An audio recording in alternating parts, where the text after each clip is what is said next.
పెట్రోల్లో నీళ్లు కలిపి కల్తీ చేయడంతో వాహనాలు చెడిపోతున్నాయి. ఈ ఘటన రంగారెడ్డి జిల్లా ఇబ్రహీంపట్నం మున్సిపల్ పరిధిలో షేరిగూడ సమీపంలో ఉన్న పవన్ పెట్రోల్ బంక్లో జరిగింది. నిన్న రాత్రి కారులో పెట్రోల్ పోయించగా అక్కడికక్కడే కారు ఆగిపోయిందని, ఉదయం వస్తే సమస్య పరిష్కారం అవుతుందని యాజమాన్యం చెప్పిందని వాపోయాడు బాధితుడు.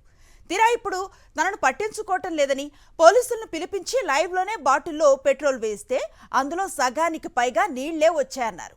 తమకు న్యాయం చేయాలని వాహనదారులు డిమాండ్ చేశారు. ఫుల్ ట్యాంక్ చేయించుకున్న తర్వాత కార్ స్టార్ట్ అవ్వట్లేదు ఏందని 2 minutes వెయిట్ చేసే లోపల వెనకాల నుంచి బాటిల్స్ పట్టుకొని ఒక 10 మంది వరకు వచ్చారు. బైకులు ఆగిపోయినవి, ఒక 2 ఈకో కార్లు ఆగిపోయినాయి, మాది బ్రిజా కార్ కూడా ఆగిపోయింది. తర్వాత నైట్ మాట్లాడితే ఏమన్నారు, మేము పొద్దుగాల ప్రాబ్లం సజెషన్ ఇస్తాము, ప్రాబ్లంకి సొల్యూషన్ చూపిస్తామని చెప్పేసి అన్నారు. నైట్ వెళ్ళిపోయినాం. నైట్ వేరే వెహికల్ పిలిపించుకొని కిరాయి ఇచ్చుకొని మేము ఇంటికి వెళ్ళిపోయినాము. పొద్దున వచ్చి 10 గంటలకు వచ్చి వెయిట్ చేసినాం.